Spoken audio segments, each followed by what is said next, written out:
Mr. Mott is the head of our Dallas Police Association. Now, correct me if I'm wrong, human trafficking in Houston used to be the #1 in the state of Texas, and unfortunately Dallas is now #1 in the state of Texas. Yeah. Correct me if I'm wrong, because I want to No, you're absolutely right. Next, do we have a vice unit? Nope.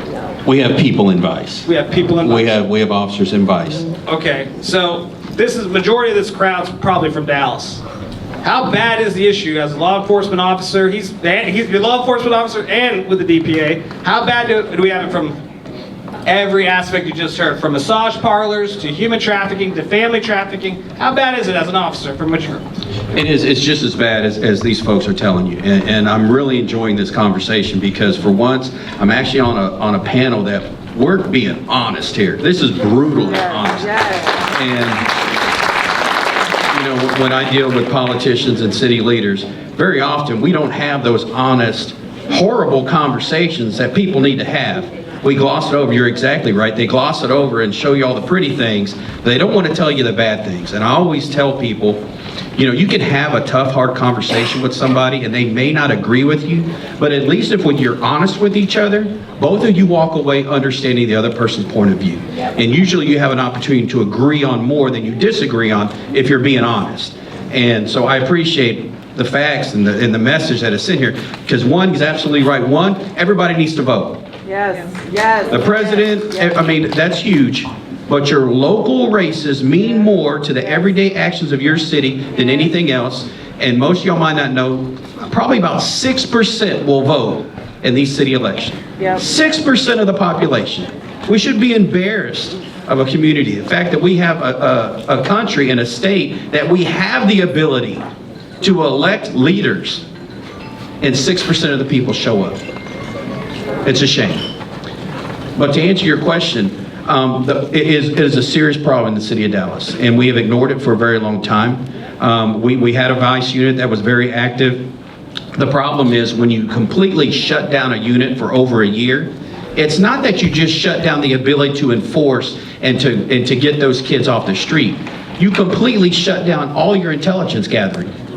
So you almost, you know, they had 5 years of gathering intelligence. And now when you shut down a unit for a year, you have completely got to restart the whole idea of gathering that intelligence. So you're 5 years behind again, past the year that you did nothing. And so it was very disingenuous, and probably the worst thing, and that says something, the worst thing that our last police chief did here by shutting down that unit and not understanding what it's really costing the community, what it's costing the kids that don't have a voice. They're absolutely right. This sex trafficking is truly, it's that unseen night out. Because a lot of it, most of it happens when the far majority of the public is at home asleep. I work deep nights. I work 1 a.m. to 9 a.m. And so you see children walking the streets, coming in and out of these apartment complexes, and you ask, what are they doing? Well, I promise you, most of them aren't out there because they want to be. They're out there because they're told to be. They're out there making money, trying to survive because they believe that's the only way they can, because they don't have that family structure, because we have taken away, the far left has taken away the idea of the family unit. When did we lose the idea that having a mom and a dad is bad? When did we lose? We have wonderful single mothers. I am not saying that single mothers can't raise a wonderful, great family, but a father role has to be in that family, because if not, that young man or that daughter will find a father role. And it's usually going to be in the gangs. It's usually going to be in a pimp, somebody who makes them feel special and wanted, and gives them those things that the other kids have that they don't have. Usually it's money, clothes, and accessories. So these are the things that you don't see when you're driving back and forth at 5 o'clock in the afternoon. But trust me, it's out there. And even more, you need to have a serious, hard conversation with your children. Social media is the devil. Thank you. It is. If you do not have passwords to every single social media platform that your kids have, you need to get it today.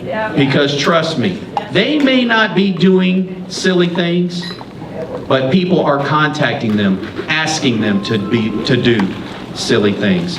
dangerous things, trying to lure them into an industry that nobody sees, and they think it's just a picture, nobody's going to see it. Well, trust me, once it's taken, it's forever. It never goes away, and it will always come back, and it will lead to something more and something more and something more. So I have a young daughter. I value her more than my life itself, and we all need to remember that everybody's house, we all think our house is perfect, but that child's one mistake away from talking to the wrong individual and be led down a path, and you're going to be looking for your child. Thank you.